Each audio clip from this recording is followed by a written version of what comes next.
And both of these populations get terrible advice from all over the place. So elite athletes are getting terrible advice from their coaches, from their personal trainers, from their strength coaches that are still stuck in the broken system, that are still doing stuff from the 80s, that are still stretching and still pushing foam rolling and still allowing them to do Theragun. And the big problem with this population is when they see other elite athletes doing garbage, they think that's the right thing because elite athletes are doing that. So I need to roll and stretch and Theragun. And why aren't we doing needling and where's the K-tape? So very hard to break them of that. So there's a lot of patient education going on here, especially if you're dealing with an elite athlete population that is gymnastics, dance, something like that, where they think they need flexibility, which they do not. They need motion plus strength plus stability throughout the full range of motion, which is mostrability. So when we educate them to stop working on being flexible, because flexible is what gets them hurt and gets them in our office, we have to replace that with mostrability. For some people, especially dancers and gymnasts, that takes a while to get in their head with demonstrations. Here's what happens when you do this. We demonstrate that, so then it's easier to get through their head. So you're probably thinking, okay, patient education, harder for elite athlete. No, it's just as hard for general population because what do? They spend time on WebMD and they already went to their physician and got x-rays and MRIs and think they have disc problems and think that they should be stretching because what did the physician do? They gave them the handout for the magic 4 exercises and 5 stretches for plantar fasciitis, or the 4 exercises and 5 stretches for shoulder impingement, whatever it is. So these people are being educated by their peers. These people are being educated by people that they think are the medical experts, but unfortunately, physicians, surgeons, WebMD, whoever else they're getting information from are usually just as bad as where these guys are getting information from. So patient education is just as hard on both sides. So we're gonna give that a tie. All right, progression from first visit to second visit to fifth visit to getting them back to play. Which one of these is harder? General population, you're going to see immediate huge results because they have a lot of gross big problems that are easy to fix on that first visit. So when they come back for their second visit, they might have been coming in for low back pain, plantar fasciitis, and intermittent headaches. And you treated all those things on the first visit because you should be treating every single problem on every single visit. And if you do that, you got really big results. They might come in for their second visit and say, I feel fantastic. I do my exercises 2, maybe 3 times a day. I'm already back to doing what I'm doing. Fantastic. Now, when they come back for their second visit, that's when they're going to be more like the elite athlete. And now we've got to drill down further because we have less gross big things to work on and a lot more smaller individual tweaks that we need to work on. So does that make this population harder to progress or easier to progress? Let's look at these guys. So progression for these guys. What we need to understand here is these guys are going to be extremely easy to get things to reverse. So when we're reversing inhibition, these guys are extremely sensitive. They will reverse inhibition really fast. Now, how much will they hold on to in between visits? That's the key. Who cares if they do better on their functional screen and they have less symptoms 5 minutes or like half an hour into their first visit? My question is, how many of those symptoms come back an hour into training? That's the important thing. It's not what they feel like when they leave your clinic. It's what they feel like and how they function at the end of practice and end of competition. So these people, as we said here, compensate like crazy.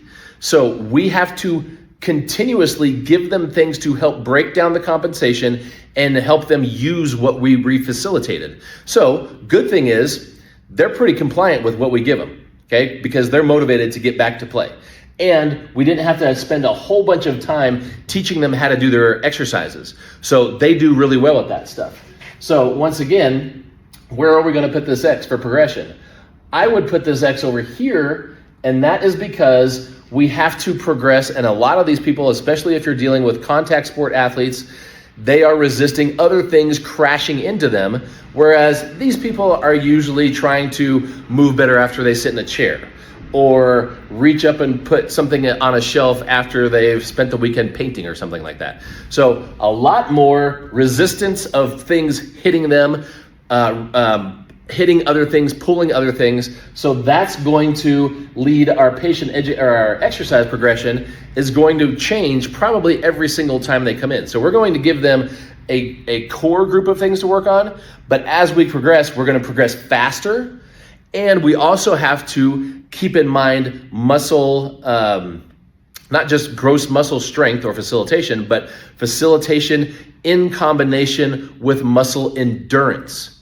So if these people are feeling fantastic at the beginning of practice, but they're falling apart halfway through practice, they're falling back on their compensations. So we have to reassess this stuff every time they come in, figure out how long it's taking them to fatigue, and then that's the big factor that comes into here. We don't have to worry about fatigue a whole bunch with this population. We don't have to worry about resisting forces crashing into them. We have to worry about that with this population. So even though this population comes in for their second or third visit and says, I feel fantastic, I'm getting through practice with little to no problem, my range of motion feels good, that doesn't mean that they are ready to go. That just means that they feel like things are doing well. We still need to break them down and make sure they're not compensating around. So notice how this keeps on coming back to neuromuscular function, compensation, and when we get down here, muscle endurance. So if you are not programming muscle endurance factors into their home program and what they're doing when they go back to their strength coach or their speed coach or their regular practice coach, these people will look good for 2 or 3 visits and then all of a sudden fall apart. And then you're like, well, what happened? What did they do wrong? They didn't do anything wrong. You didn't keep on drilling down to make sure where their compensation pattern is, and you didn't take in muscle endurance into their exercise prescription progression. So now let's figure out who of these populations is harder to deal with and how to make it easy to deal with both of them. So if we add this up, we've got 3 and we've got 3, which is about where you guys came in on the poll. So when I posted the poll on Instagram, I think it was like 47% and 53%, okay? So these populations are the same. This is my take-home message for you. It doesn't matter who walks into your clinic unless you are treating dogs and horses and cats or maybe aliens. You are treating human beings, and human beings have human physiology. It doesn't matter if they are here or if they are here. Yes, there are certain factors that we went through that are going to differ, but when you get down to root cause, the root cause of these people's problems is the exact same as these people's problems. So when I see both populations, I don't ever change my thinking. My thought process remains the same. My treatment strategies remain the same. I do the same thing with both populations and get phenomenal results because it's human physiology that should be driving your thinking, okay? When you get them away from doing the things that are actually making them worse, that they think help them out, once I tell patients, stop stretching, stop getting a massage, stop going to the chiropractor, stop using the foam roller, stop using the Theragun, get rid of your orthotics, stop doing the corrective exercises that are actually making you worse. Once we get rid of that, you've fixed 50% of their problem in both populations. So that's why this is huge. And as you see, it's a limiting factor for both populations. So if I take those things away, I've already fixed 50% of the problems. Now it's up to me to fix the other 50% by getting through this stuff. And as you can see, it's once again pretty equal. So if you have a thought process that gets you down to root cause by understanding neuromuscular function, that gets you away from the garbage that they've been doing before, that gets you to the root cause, that gets you to what's causing them to compensate, and then you're programming that with the same thing in mind. So as you go through your evaluation, you see things happen. The eyeball test takes you somewhere, but it doesn't prove anything. You put them on the table. Now you break them down muscle by muscle to see what is going on neuromuscularly. You fix that. You get them back off the table, you redo the screen and the eyeball test, and what do you know? They move way better, they have less symptoms, they have better strength. That tells you that you're on the right road. That doesn't tell you that you fixed anything. That means you're on the right road. You still have to get to this and this to start fixing things long term. And if doesn't matter which one of these populations you're seeing, it's the same. So don't think that just because you see general population things and you have a Division I athlete walk into your clinic that you have to change your thought process. Now, if you're using the broken medical model, what you learned in PT school, yes, you have to change your thought process, but you had to change your thought process for these people, and you haven't done that. That's why they're coming in 2 to 3 times a week for 6 to 8 weeks for symptom modification, and they still feel like crap and they still not going back to what they were doing. So that's the difference between old school conventional thought process that never gets you here and using the 180 system thought process that gets you to root cause and lets you check the boxes and move through and make both of these populations extremely easy to deal with and to get immediate and lasting results. So if you got questions, post your questions below.